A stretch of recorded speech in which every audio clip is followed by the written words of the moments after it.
ಎಲ್ಲರಿಗೂ ನಮಸ್ಕಾರ. ಕರ್ನಾಟಕ ಪರೀಕ್ಷೆ ಪ್ರಾಧಿಕಾರದ ಅಡಿಯಲ್ಲಿ ನಿನ್ನೆ ಅಂದ್ರೆ ಆಗಸ್ಟ್ 2ರಂದು ನಡೆದಿರುವಂತ ಪೊಲೀಸ್ ಇಲಾಖೆಯ ಸಿವಿಲ್ ಪೊಲೀಸ್ ಕಾನ್ಸ್ಟೇಬಲ್ ಹುದ್ದೆಯ ನೇಮಕಾತಿಗೆ ಸಂಬಂಧಿಸಿದಂತೆ ಇದೀಗ ಕರ್ನಾಟಕ ಪರೀಕ್ಷೆ ಪ್ರಾಧಿಕಾರದ ಕಡೆಯಿಂದ ಅಧಿಕೃತವಾಗಿ ಈ ಒಂದು ನೇಮಕಾತಿಯ ಪರೀಕ್ಷೆಯ ಅಧಿಕೃತ ಕೀ ಉತ್ತರಗಳನ್ನು ಬಿಡುಗಡೆ ಮಾಡಲಾಗಿರುವಂತದ್ದು. ಪರೀಕ್ಷೆ ಬರೆದಿರುವಂತಹ ಎಲ್ಲ ಅಭ್ಯರ್ಥಿಗಳು ನಿಮ್ಮ ಕೀ ಉತ್ತರಗಳನ್ನ ಅಧಿಕೃತ ವೆಬ್ಸೈಟ್ ನಿಂದ ಡೌನ್ ಮಾಡಿ ನೋಡ್ಕೊಳ್ಬಹುದು.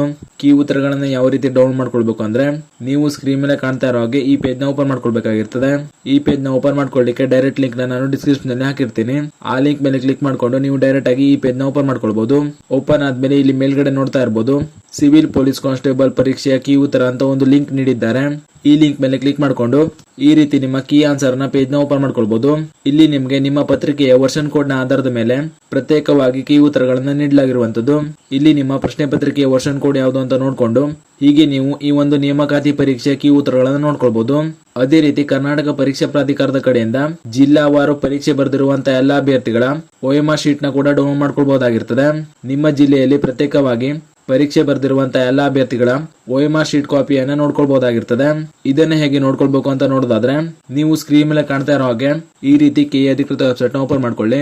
ಓಪನ್ ಆದ್ಮೇಲೆ ಇಲ್ಲಿ ಮೇಲ್ಗಡೆ ಕಾಣಿಸ್ತಾ ಇರೋ 3 ಲೈನ್ಸ್ ಮೇಲೆ ಕ್ಲಿಕ್ ಮಾಡ್ಕೊಳ್ಳಿ. ಕ್ಲಿಕ್ ಮಾಡಿದ್ಮೇಲೆ ಇಲ್ಲಿ ಕೆಳಗಡೆ ಕೇಂದ್ರವಾರು OMR ಲಿಂಕ್ ಅಂತ ಒಂದು ಆಪ್ಷನ್ ನೀಡಿದ್ದಾರೆ. ಈ ಆಪ್ಷನ್ ಮೇಲೆ ಕ್ಲಿಕ್ ಮಾಡ್ಕೊಳ್ಳಿ. ಕ್ಲಿಕ್ ಮಾಡಿದ್ಮೇಲೆ ಈ ತರ ಇನ್ನೊಂದು ಪೇಜ್ ಓಪನ್ ಆಗಿ ಬರುತ್ತೆ. ಇಲ್ಲಿ ಮೊದಲಿಗೆ ನಿಮ್ಮ ಎಕ್ಸಾಮಿನೇಷನ್ ನ ಸೆಲೆಕ್ಟ್ ಮಾಡ್ಕೊಳ್ಬೇಕಾಗಿರ್ತದೆ. ನಿಮ್ಮ ಎಕ್ಸಾಮಿನೇಷನ್ ನ ಸೆಲೆಕ್ಟ್ ಮಾಡ್ಕೊಂಡ್ಮೇಲೆ ನಂತರ ನೀವು ಪರೀಕ್ಷೆ ಬರೆದಿರುವಂತ ಜಿಲ್ಲೆಯನ್ನ ಸೆಲೆಕ್ಟ್ ಮಾಡ್ಕೊಳ್ಳಿ. ಜಿಲ್ಲೆ ಸೆಲೆಕ್ಟ್ ಮಾಡಿದ್ಮೇಲೆ ಇಲ್ಲಿ ಸಬ್ಜೆಕ್ಟ್ ನ ಸೆಲೆಕ್ಟ್ ಮಾಡ್ಕೊಳ್ಳಿ. ಸಬ್ಜೆಕ್ಟ್ ನ ಸೆಲೆಕ್ಟ್ ಮಾಡಿದ್ಮೇಲೆ ನೀವು ಸೆಲೆಕ್ಟ್ ಮಾಡಿರುವಂತ ಜಿಲ್ಲೆಯಲ್ಲಿನ ಎಲ್ಲಾ ಎಕ್ಸಾಮ್ ಸೆಂಟರ್ ನ ಲಿಂಕ್ ಓಪನ್ ಆಗಿ ಬರುತ್ತೆ. ಇಲ್ಲಿ ಯಾವ ಎಕ್ಸಾಮ್ ಸೆಂಟರ್ ನಲ್ಲಿ ನೀವು ಪರೀಕ್ಷೆಯನ್ನು ಬರೆದಿರ್ತೀರೋ ಆ ಎಕ್ಸಾಮ್ ಸೆಂಟರ್ ನ ಮುಂದೆ ವ್ಯೂ ಅಂತ ಒಂದು ಆಪ್ಷನ್ ಇದೆ. ಅದರ ಮೇಲೆ ಕ್ಲಿಕ್ ಮಾಡ್ಕೊಳ್ಳಿ.